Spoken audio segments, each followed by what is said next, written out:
Buenos días, mi nombre es Rayleigh Duque, estudiante de instrumentación biomédica y voy a presentar a continuación lo que es el sentido del olfato.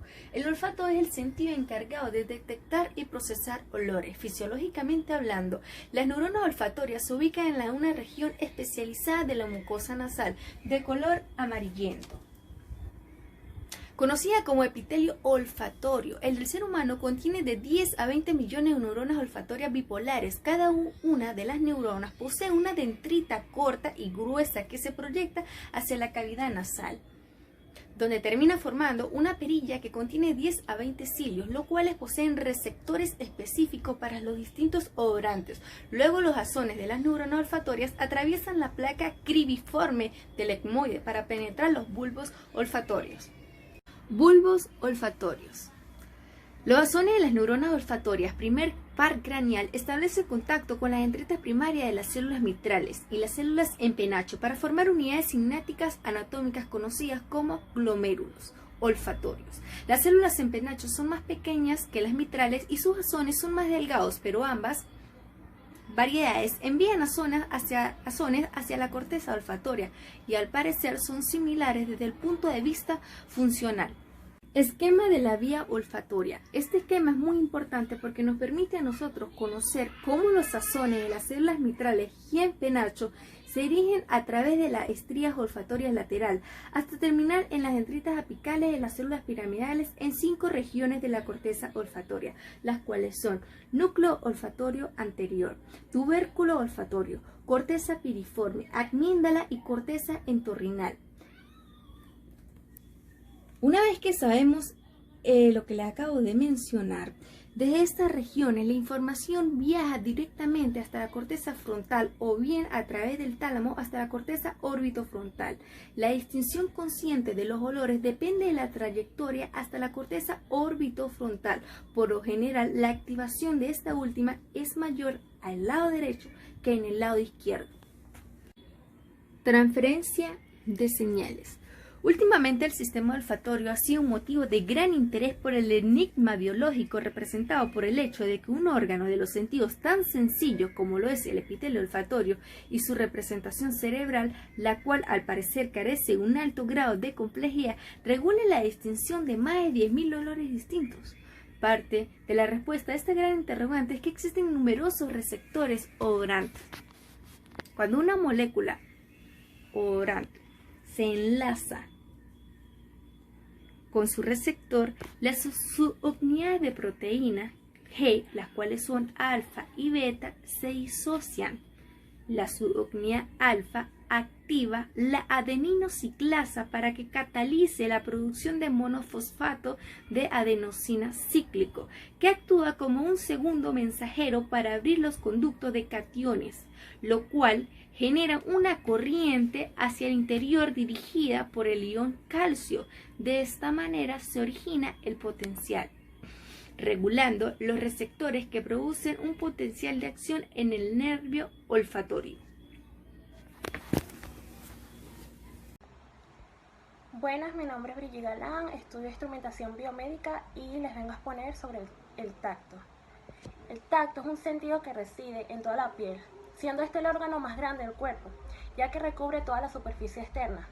En la piel se encuentran diferentes receptores nerviosos que transforman los diferentes estímulos en información que pueda ser interpretada por el cerebro.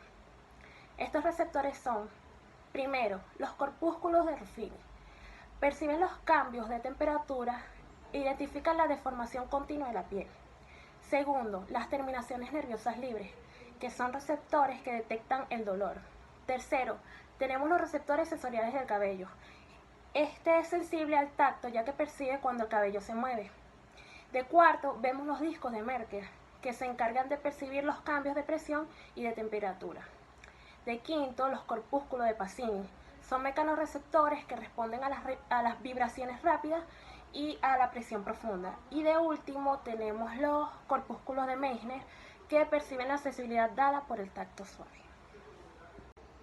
Respecto a la sensibilidad táctil, se dividen en dos según la vía sensitiva por la cual llega al encéfalo. Primero está la sensibilidad protopática, siendo esta una sensibilidad más primitiva, ya que responde a los excitantes de dolor, al calor y al frío extremo, y por supuesto al tacto brusco o grosero. Esta sensibilidad es propia del sistema anterolateral. De segundo está la sensibilidad epicrítica, que permite apreciar estímulos de poca intensidad propia del sistema de los cordones dorsales. Cuando yo me refiero que se dividen en dos según su vía, es porque en la sensibilidad protopática, la segunda neurona se cruza a la altura de la médula, pero en la sensibilidad epicrítica, la segunda neurona se cruza a la altura del bulbo raquídeo. Bueno, otras vías, por ejemplo, pueden ser la vía termo, la cual lleva impulsos de dolor y temperatura. Esta se cruza en la médula y a nivel del bulbo raquídeo se adhiere a la cinta rail media. También está la vía propioceptiva inconsciente directa, la cual es la vía al mesencéfalo por el pedúnculo cereberoso superior cruzándose hacia el lado opuesto. Y por último está la vía propioceptiva inconsciente cruzada, se retorna al mesencéfalo por el pedúnculo cereberoso superior y se cruza al otro lado para alcanzar la quinta neurona en el tálamo y volver así como es. Buenas, mi nombre es Nadiuska Mantilla, estudiante de instrumentación biomédica.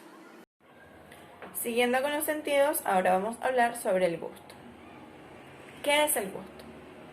El gusto es una sensación que se debe a la acción de sustancias químicas en los botones gustativos de nuestra cavidad bucal.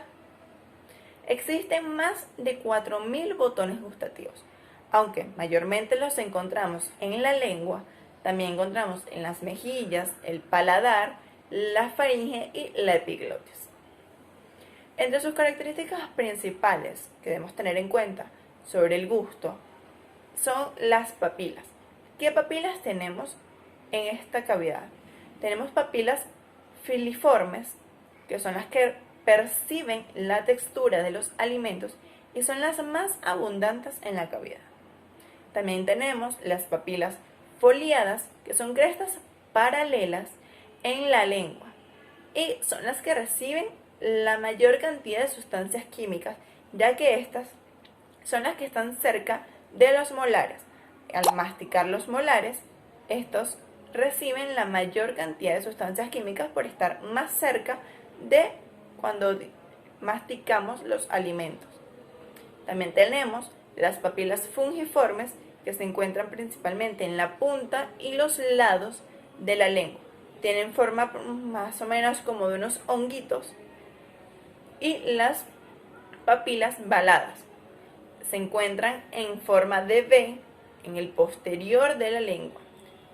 Principalmente estas son entre 7 a 12 papilas, pero cada una de estas tiene un aproximado de 250 botones localizados. Entre los sabores, esto es una de las cosas, tenemos el sabor salado, que principalmente se produce por los iones metálicos, como por ejemplo el sodio y el potasio, iones muy importantes para la vida, ya que una deficiencia de esto nos afecta la presión arterial y el sistema cardiovascular, entre otras cosas.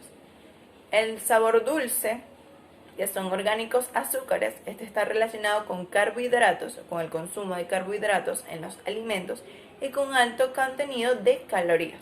Entre los carbohidratos, en este podemos encontrar, por ejemplo, glucosa, fructosa, sacarosa, que es, por ejemplo, el azúcar común de mesa, el azúcar de las frutas. También encontramos un sabor ácido, este está relacionado con los ácidos de los alimentos, como por ejemplo el hidrógeno. También tenemos un sabor amargo, que este es muy importante, ya que hablamos cuando hay alimentos descompuestos o alcaloides, ya que estos producen una sensación de rechazo. O por ejemplo, si consumes un alimento descompuesto, tus papilas reciben este sabor amargo y rechazan ese alimento. Otros alimentos o otras sustancias que pueden tener este sabor amargo son, por ejemplo, la nicotina o el café. También tenemos un sabor llamado umami, que este viene de un nombre japonés que quiere decir delicioso o sabroso, Normalmente está muy relacionado al sabor de las carnes porque tiene aminoácidos como el aspartico y el glutámico. También está relacionado con aditivos como el glutamato monosódico, que lo que hace es abrir las papilas, hacer que sean más receptivas a los otros sabores. Esta sustancia se utiliza mucho en los productos procesados. El sabor o el gusto en sí no es solamente el sabor de los alimentos o de las cosas que tenemos en realidad. Este está muy relacionado también con el aroma, el olor, la textura, la temperatura y el ánimo de cada persona. ¿Qué quiere decir esto? Que el gusto no es solamente qué sabe tal alimento o tal sustancia. Está relacionado con la percepción también de nuestro cerebro a un alimento. El olor, por ejemplo, cuando tú pruebas algo, también percibes el olor de ese alimento y luego el sabor, y eso es lo que se produce el gusto. También está relacionado, porque se dice, con el ánimo, porque muchas personas relacionan algunos ciertos alimentos con un estado de ánimo o con un recuerdo que les produce tanto felicidad o disgusto. Seguimos con la vista. ¿Qué es la vista? Es la recepción de un objeto por medio de la luz que emite o refleja. Las ondas del ser humano están entre 400 a 700 nanómetros. Esto quiere decir que el ser humano no es capaz de visualizar la luz ultravioleta o el infrarrojo. ¿Cómo se produce la formación de la imagen? Por una contracción de la pupila y luego una dilatación. Luego se produce una refracción, que es el desvío de los rayos de la luz por un índice de refracción, que con esto está relacionado con la velocidad con que la luz viaja. Por ejemplo, la luz viaja mucho más rápido en el aire que en el agua o el vidrio. Luego se produce una transducción de la energía luminosa en potenciales de acción. Esto se realiza en la retina, donde inicia con la disposición celular de la retina y continúa con los pigmentos que absorben la luz. Estos pigmentos, los pigmentos de los bastones, es la rodopsina o la púrpura visual. Consta de dos pares de proteínas, la opsina y un derivado de la vitamina A, el retinal. Hay tres tipos de conos que absorben de manera óptima las diferentes longitudes de ondas de luz, y esto es lo que produce los diferentes colores. Luego se produce la generalización de la señal nerviosa óptica, el cual se produce por 6 pasos. Bueno, mi nombre es Yelisa Becerra, estudio en la carrera de TCU en Imagenología. Yo les vengo a poner el oído y el equilibrio. El sistema auditivo es el conjunto de órganos que hacen posible el sentido del oído.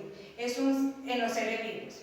La función de nuestro sistema auditivo es esencialmente transformar las variaciones de presión originadas por la propagación de las ondas sonoras en el aire e impulsadas eléctricas. Información que los nervios acústicos transmiten a nuestro cerebro, que procesa e interpreta después de que las ondas sonoras recorren un camino que podríamos resumir en 5 etapas. 1. El pabellón de la oreja recoge las ondas sonoras y las dirige al tímpano mediante el conducto del oído externo. 2. Estas ondas hacen vibrar la membrana del tímpano. 3. Los huesecillos del tímpano amplifican estas vibraciones y las transmiten a la trópea. 4. Las ondas mueven el equilibrio del oído y estimulan las terminaciones nerviosas. Células ciliadas. 5. Las células envían impulsos eléctricos al cerebro que las descodifican como sonido. El nervio auditivo, también llamado nervio vestibulococlear o nervio estatoacústico, es el octavo de los 12 nervios craneales. Es responsable del equilibrio y la función auditiva. Es un nervio aferente de tipo sensorial. Consta de dos orígenes, uno real y otro aparente. El origen real, dos de sus partes tienen origen en los ganglios periféricos áncicos y las ondas espinales. El origen aparente penetra en el puente encefálico por el extremo lateral del surco bulbopontino flujo continuo. En este punto emerge de la caja craneal, transmiten los impulsos auditivos del oído externo. Está compuesto por el nervio coclear, que transporta la información sobre el sonido, y el nervio vestibular, que transporta la información sobre el equilibrio. El equilibrio se evalúa por la marcha y la estabilidad general del cuerpo, que conecta el oído al tallo cerebral, transmitiendo los impulsos y nervios desde las células pilosas en el oído interno hasta el cerebro, donde se realiza realmente la recepción auditiva.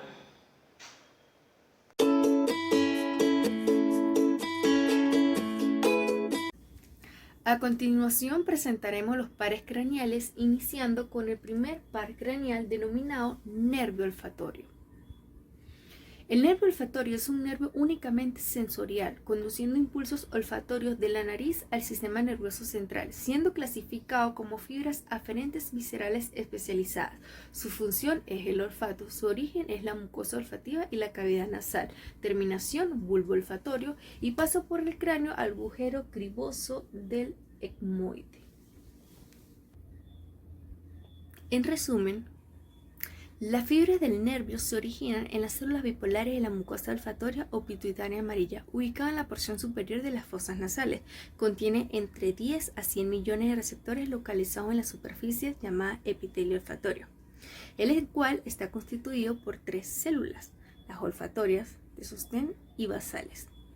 Las partículas volátiles son captadas por los quimiorreceptores, generando un potencial de acción. Segundo par craneal denominado nervio óptico. El nervio óptico es un nervio sensorial encargado de transmitir la información visual desde la retina hasta el cerebro. Su función es la vista, su origen la retina, terminación tálamo y mesencéfalo y paso por el cráneo agujero óptico.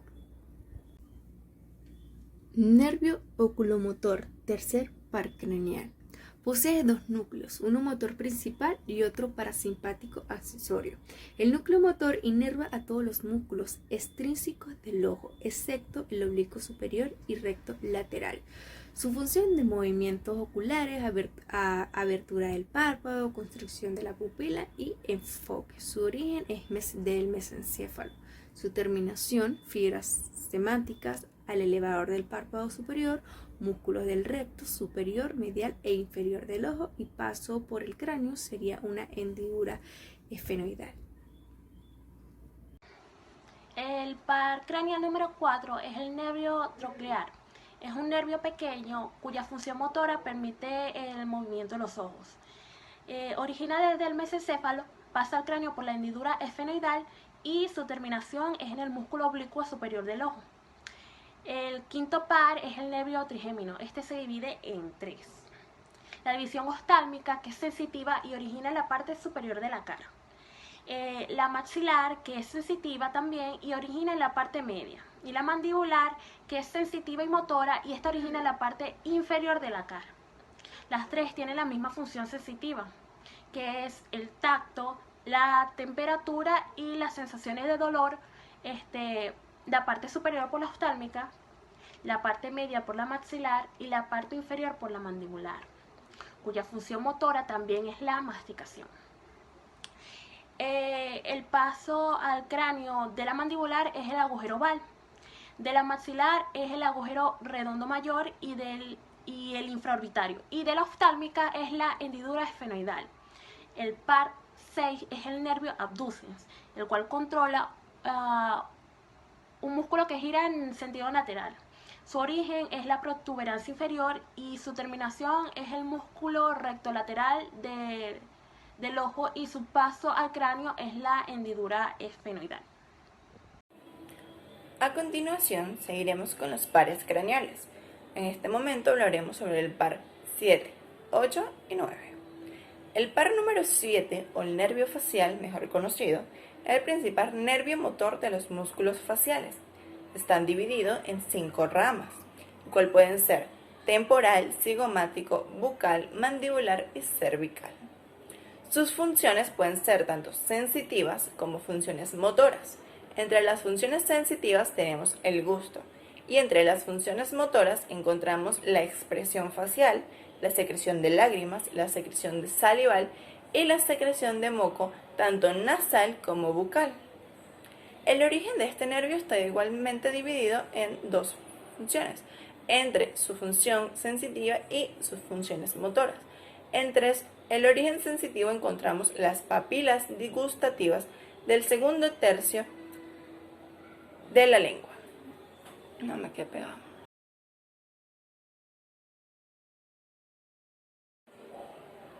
Seguimos con el par número 8, el nervio auditivo, o mejor conocido también como un nervio vestíbulo coclear.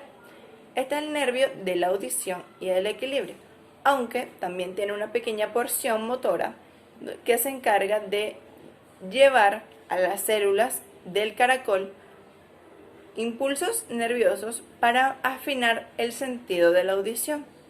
Sus funciones principalmente son la audición y el equilibrio. Tiene origen principal de manera sensitiva en el caracol, el vestíbulo y conductos semicirculares del oído interno, pero también tiene un origen motor en las protuberancias.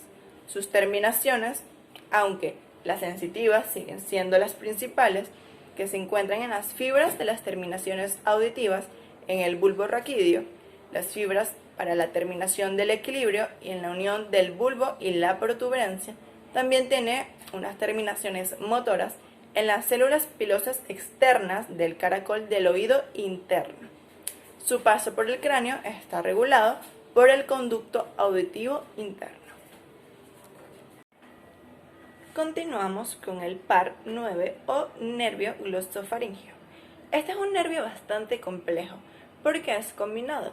Tiene varias funciones tanto sensitivas como motoras en la cabeza, el cuello y la región torácica, entre las que se encuentran la sensibilidad de la lengua, la garganta, el oído externo, controla la ingestión de alimentos y algunos aspectos de función cardíaca y respiratoria. Sus funciones sensitivas tenemos la sensación de gusto, del tacto, la presión, el dolor, la temperatura de la lengua y el oído externo, la regulación de la presión arterial y la respiración. Entre las funciones motoras tenemos la salivación, la deglución y el reflejo nauseabundo. Este reflejo quiere decir principalmente cuando una persona tiene náuseas, ganas de vomitar. Este reflejo es controlado por este nervio. Tiene un origen tanto sensitivo como motor. En su origen sensitivo encontramos la faringe, el oído medio, el oído externo, el tercio posterior de la lengua, incluida las papilas gustativas, por supuesto, la arteria carótida interna, y en el origen motor encontramos el bulbo raquídeo. Sus terminaciones, de igual manera, son sensitivas y motoras. Entre las sensitivas tenemos el bulbo raquídeo y entre las motoras tenemos las glándulas salivales como la parótida, las glándulas de la parte posterior de la lengua y el músculo estilofaríngeo, que este es el encargado de dilatar la faringe durante la deglución. Entre el paso por el cráneo está permitido por el agujero yugular. Nervio vago, par craneal décimo. Este nervio es también conocido como neumogástrico. Nace en el bulbo raquídeo e inerva la faringe, el esófago, la laringe, la tráquea, los bronquios, el corazón, el estómago y el hígado. Al igual que los nervios anterior, influye en la acción de tragar, pero también en mandar y transmitir señales a nuestro sistema autónomo, pudiendo incluso ayudar a la regulación de nuestra activación y poder controlar los niveles de estrés o mandar directamente señales a nuestro sistema simpático y a su vez a nuestras vísceras. Nervio accesorio. Este par craneal es denominado a su vez como nervio espinal. Es un nervio motor y se podría entender como uno de los más puros. Se encarga del movimiento cefálico por su inervación del músculo esternocleidomastoideo y produce de esta forma la rotación de la cabeza hacia el lado opuesto al mismo tiempo que la inclina a su lado. El nervio espinal también nos permite echar la cabeza hacia atrás. Así pues, diríamos que interviene en el movimiento de la cabeza y los hombros. Nervio hipogloso. Se trata de un nervio motor que, al igual que el vago y el glosofaringeo, interviene en la musculatura de la lengua y en la acción de tragar. Bueno, hasta aquí esta exposición. Espero que les guste.